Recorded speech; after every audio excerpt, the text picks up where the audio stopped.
ஓம் முருகா போற்றி, கந்தா போற்றி, கடம்பா போற்றி, கதிர்வேலா போற்றி, அறுவடை வீடு கொண்ட முருகா போற்றி போற்றி.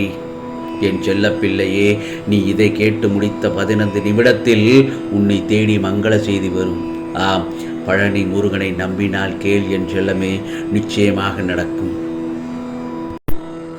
இந்த முருகப்பெருமான் உனக்கு ஒரு விஷயத்தை சொல்கிறேன் கேள். நான் உன்னுடன் எங்கும் எப்போதும் இருக்கிறேன். நீ சிறிதும் கவலையில்லாமல் இரு. எந்த ஆபத்தில் இருந்தும் நீ முழுமையாக காப்பாற்றப்படுவாய் என்பதில் உனக்கு எந்தவித சந்தேகமும் வேண்டாம். இதோ ஒவ்வொரு வினாடியும் நான் உன்னுடன் இருக்கின்றேன். நீ தனியாக நடப்பதாக நினைக்கிறாயா? உன் பாதையை வடிவமைத்தது நான் தானே. நான் உன் வாழ்க்கையை உருவாக்கியவன். நான் உன்னுடன் நடைபயிற்சி செய்கிறேன். நீ சிந்தும் கண்ணீர் மற்றும் வலிகளை நான் நிச்சயமாக உணர்வேன். நானே மருந்தாகவும் மற்றும் உன் படைப்பாளியாகவும் இருக்கிறேன். எனது கண்களை நன்றாக உற்றுப்பார். உன் வலிகளை மௌனமாக குணப்படுத்தி உனக்கான நல்ல நேரத்தை உருவாக்கி கொண்டிருக்கிறேன். நான் உன்னை பாதுகாப்பேன். உன் மீது அன்பாக இருக்கிறேன். என் அனுமதி இல்லாமல் எதுவும் நடக்காது. எவரும் எதையும் உனக்கு கெடுதல் செய்ய முடியாது. நானும் எந்த தீங்கையும் உனக்கு செய்ய விட மாட்டேன். கடுமையாகவும் எந்த ஆசாபாசங்களும் இடம் கொடுக்காமல் எந்த நேரமும் என் குடும்பத்தினரின் சுகத்திற்காகவே உழைக்கும் நான் ஏன் கஷ்டத்தை மட்டும் அடைகிறேன்? விதி விளக்க முடியாதது. லாபத்தையும் நஷ்டத்தையும் மாறி மாறி கொடுக்கும்.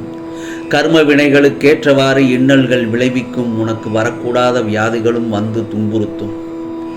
கர்மவினை, ஆம், அந்த கர்மவினை அழிவதற்கு முன்பு நீ முடிந்தவரை பிறருக்கு எந்த பிரதிபலனும் இன்றி நன்மைகள் செய்தால் விரைவில் உன் கர்ம பந்தத்திலிருந்து விடுபட்டு சந்தோஷமான வாழ்க்கையை பெறுவதற்கு நான் உனக்கு நிச்சயமாக உதவ முடியும். அப்படி செய்யவில்லை என்றால் எந்த உபாயமும் எடுபடாது. தர்மமே தலைகாக்கும். மனதில் உள்ள விரோதங்களையும் வீண் வாதங்களையும் அழித்து விடு. தீங்குக்கு தீங்கு என்பதை தவிர தீங்குக்கு பதிலாக நன்மையே செய். பிறருடைய சொற்கள் உனக்கு தீங்கிழைக்காது. ஆம் செல்லமே, அதே சமயம் உனக்கு தீங்கிழைத்தவர்களுக்கு உதவி தேவைப்படும் போது நீ அவர்களுக்கு உதவி செய். அதனால் நீ மகுடமாய் உயர்வாயே தவிர தாழ்ந்து போக மாட்டாய். என் செல்ல பிள்ளையே, பிறர் துன்பப்படுவதைக் கண்டு நான் இன்புறுவதை போன்ற பாவம் வேறு யாரும் எதுவுமே இல்லை. அதுபோல ஒரு நாளும் நடந்து கொள்ளாதே. நீ இதை கடைபிடித்தால் போதும் உன் துயரங்கள் நிச்சயம் முடிவரும். அதே சமயம் பக்தி செய்த உடனேயே வேண்டியது கிடைக்க வேண்டும் என்று மட்டும் கனவு கூட காணாதே. அதை எண்ண வேண்டாம்.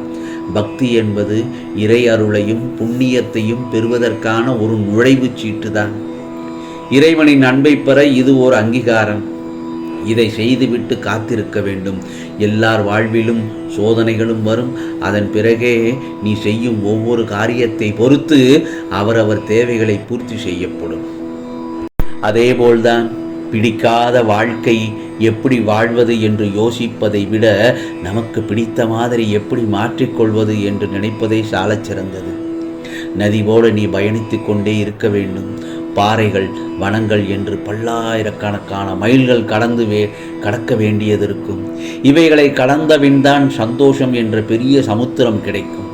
வெற்றி பெற அசைக்க முடியாத நம்பிக்கையும் விடாமுயற்சியும் இருந்தாலே போதும், உனக்கான வெற்றி நிச்சயம். ஆம் செல்லமே, எல்லோருக்கும் எல்லாமும் அதற்கு உண்டான வயதில் கிடைப்பது அரிது. ஒருவருக்கு அவர் விரும்பிய வேலை வாய்ப்பு தானாகவே தேடி வருகிறது. இன்னொருவருக்கோ எல்லா திறமைகள் இருந்தும் சரியான வேலையோ அல்லது தொழிலோ அமைவதே இல்லை.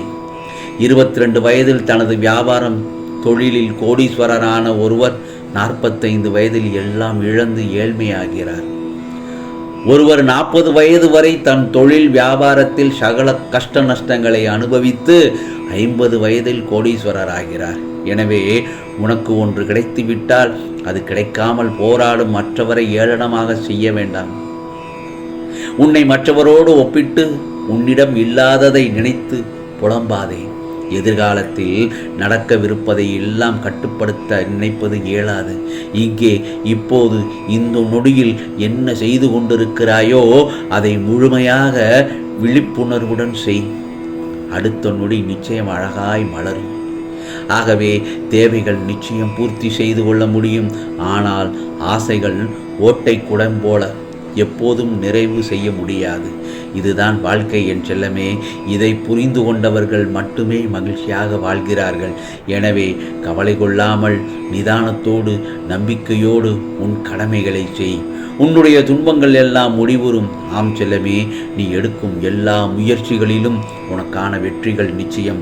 என் வார்த்தைகள் மீது நம்பிக்கை வைத்து செயல்படு. இது முருகப்பெருமானின் சத்திய வாக்கு, அருள் வாக்கு.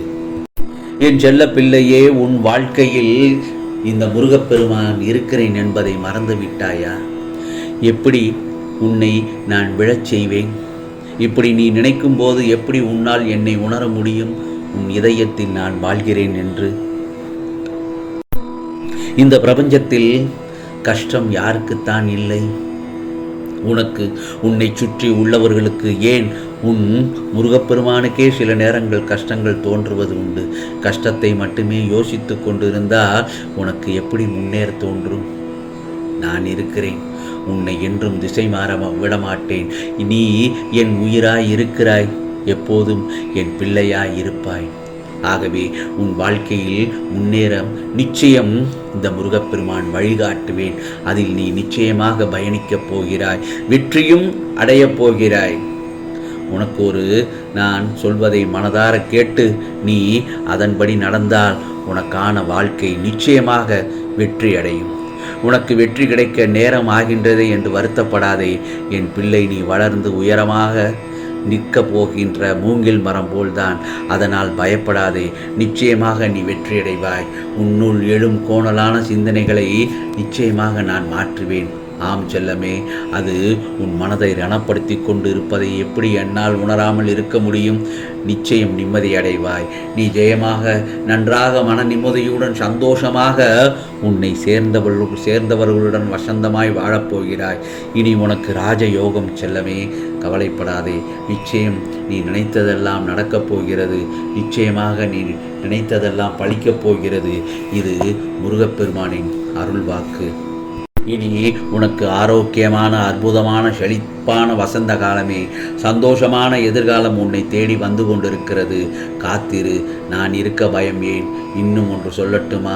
ஒரு குழந்தை ரூபத்தில் உன்னை சந்திக்க வருவேன். உன் கண்ணீரையும் துன்பங்களையும் என்னிடம் முழுவதுமாக ஒப்படைத்து விடு. இனி நீ மகிழ்ச்சியாக வாழ்வாய். ஆம், இது முருகப்பெருமானின் சத்திய வாக்கு, அருள் வாக்கு. ஓம் சரவண பவ. ஓம் சரவண பவ. ஓம் சரவண பவ.